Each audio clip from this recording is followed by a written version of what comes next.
नमस्कार दोस्तों, मैं हूं अर्पित और एक बार फिर से आपका स्वागत है। बड़ी खबर आ रही है सुप्रीम कोर्ट से कि chief justice of India Sanjeev Khanna ने एक याचिका पर सुनवाई के दौरान ऐसा फैसला लिया है जिससे हमारे non biological PM Modi ji और उनके चाणक्य गृह मंत्री अमित शाह की सिट्टी पिट्टी गुम हो गई है।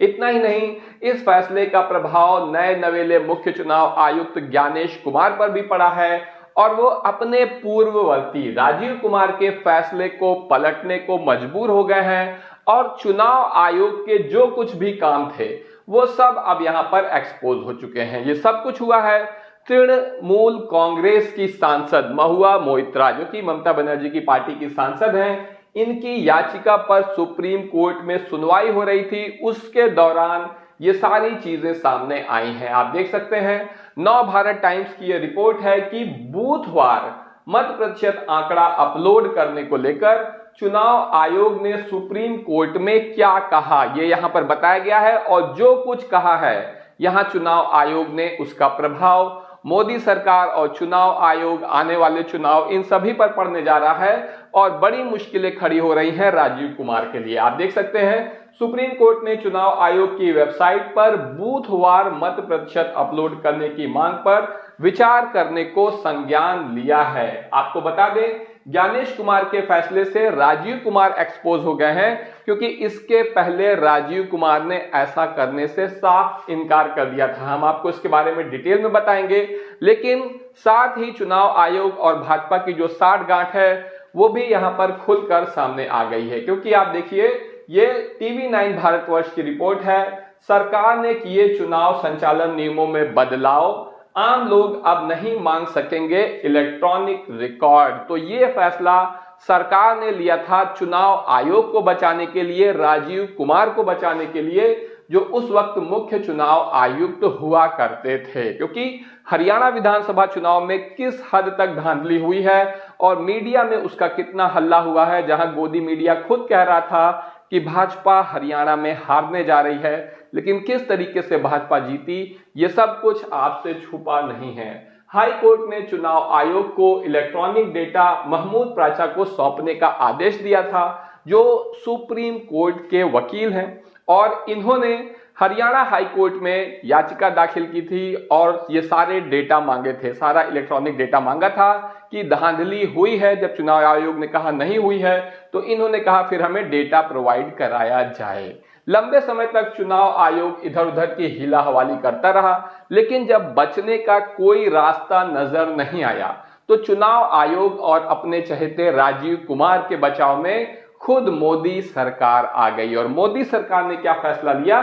चुनाव नियमों में सरकार ने किया बदलाव, इलेक्ट्रॉनिक रिकॉर्ड नहीं मांग सकेंगे आम लोग। तो नियम ही पलट दिया गया।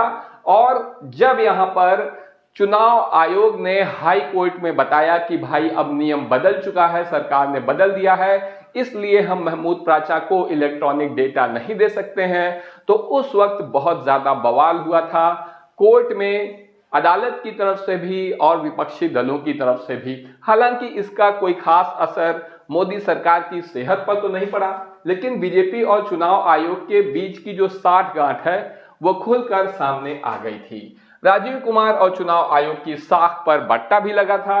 और महाराष्ट्र चुनाव के समय, क्योंकि इस पूरे मामले का ये जो भी कुछ हुआ था उसका असर राष्ट्रीय राजनीति पर भी पड़ा। कैसे पड़ा आप देखिए, महाराष्ट्र चुनाव के समय 6 महीने में 40 लाख वोटों के बढ़ जाने और आखिरी घंटे में 76 लाख वोटिंग को लेकर राजनीतिक दलों के मन में संदेह पैदा हो गया। वो मामला अभी भी चल रहा है, ये दोनों ही मामला इस समय भी कोर्ट में सुनवाई चल रही है। बहरहाल राजीव कुमार तो रिटायर हो चुके हैं, ये तो चले गए हैं, लेकिन अब इनकी जगह पर आए ज्ञानेश कुमार को इनकी कारगुजारियों की कीमत चुकानी पड़ रही है। और यही वजह है कि अब ऐसा लग रहा है कि ज्ञानेश कुमार भी पल्ला झाड़ने के मूड में आ गए हैं, क्योंकि अभी तक इन्होंने जो काम किया है उससे उम्मीद भी नजर आ रही है। आप देख सकते हैं, ज्ञानेश कुमार के मुख्य चुनाव आयुक्त बनते ही ईपीआईसी नंबर को लेकर बवाल हो गया है। ईपीआईसी नंबर को लेकर बवाल पश्चिम बंगाल में शुरू हुआ था, आपको मैंने बताया भी था। ज्ञानेश कुमार की तरफ से वोटर लिस्ट समेत इलेक्शन कमीशन की कई खामियों को सुधारने के दावे किए जा रहे हैं। तो ये सारी चीजें ज्ञानेश कुमार कर रहे हैं। नई वोटर लिस्ट जनरेट करना और वोटर आईडी को आधार से लिंक करने का फैसला अच्छा माना जा रहा है कि ज्ञानेश कुमार के इन फैसलों का पॉजिटिव असर पड़ेगा। वहीं दूसरी तरफ चुनाव में किसी की भी मनमानी नहीं चलेगी, ये सुनिश्चित कर दिया है संजीव खन्ना ने अपने ताजा फैसले से। क्या है फैसला, आइए आपको बताते हैं। मैंने आपको बताया था कि टीएमसी की सांसद है महुआ मोइत्रा, इनकी याचिका पर सुनवाई हो रही है सुप्रीम कोर्ट में और ज्ञानेश कुमार ने यहां पर हामी भरी है, सहमति दी है कि वो याचिकाकर्ता के साथ सहयोग करने को तैयार हैं। इसके पहले राजीव कुमार ने ऐसा कोई भी सहयोग करने से साफ इनकार कर दिया था। आप देख सकते हैं इस मामले में जो सुनवाई हो रही है वो जस्टिस संजय कुमार, सीजेआई संजीव खन्ना और जस्टिस केवी विश्वनाथन, इस मामले में इनकी पीठ है जो सुनवाई कर रही है। और मामला यह है कि महुआ मोइत्रा ने मांग की है कि बूथवार मत प्रतिशत आंकड़ा अपलोड करे चुनाव आयोग अपनी वेबसाइट पे 48 घंटे के भीतर, वोटिंग के 48 घंटे के भीतर। इस पर आप देख सकते हैं पीठ ने क्या कहा है। Chief justice Sanjiv Khanna, justice Sanjay Kumar, justice KV Viswanathan की पीठ ने तृणमूल कांग्रेस सांसद महुआ मोइत्रा और NGO association for democratic reforms द्वारा 2019 में दायर जनहित याचिका पर सुनवाई की थी। और इस सुनवाई में क्या नतीजा निकला, इन याचिकाओं में चुनाव आयोग को निर्देश देने की मांग की गई थी कि वह लोकसभा और विधानसभा चुनाव में मतदान समाप्ति के 48 घंटे के भीतर अपनी वेबसाइट पर बूथवार मतदान का डेटा अपलोड करें। यह बहुत ही महत्वपूर्ण मांग है और इसे राजीव कुमार ने सिरे से खारिज कर दिया था कि भाई हम डेटा अपलोड नहीं कर पाएंगे, ये फीजिबल नहीं है, ये मुमकिन नहीं है और इससे समाज में नफरत बढ़ेगी। क्या बेहतरीन कारण बताया है। लेकिन अब आप देख सकते हैं चुनाव आयोग की ओर से पेश वरिष्ठ अधिवक्ता मनिंदर सिंह ने कहा कि मुख्य चुनाव आयुक्त ज्ञानेश कुमार इस मुद्दे पर चर्चा करना चाहते हैं। आगे आप देख सकते हैं क्या कह रहे हैं। उन्होंने कहा, यानी जो एडवोकेट हैं उन्होंने कहा, अब एक नए मुख्य चुनाव आयुक्त आए हैं, याचिकाकर्ता उनसे मिल सकते हैं और इस मुद्दे को सुलझाया जा सकता है। चीफ जस्टिस ने कहा कि याचिकाकर्ता चुनाव आयोग के समक्ष प्रस्तुति दे सकते हैं और आयोग उन्हें सुनवाई का अवसर देगा। यानी आप जाइए चुनाव आयोग के समक्ष अपनी बात रखिए, चुनाव आयोग आपकी बात सुनेगा और ये प्रस्तुति 10 दिनों के भीतर दी जाए, यानी कि समय सीमा भी निर्धारित कर दी है, जो कि बहुत अच्छी बात है।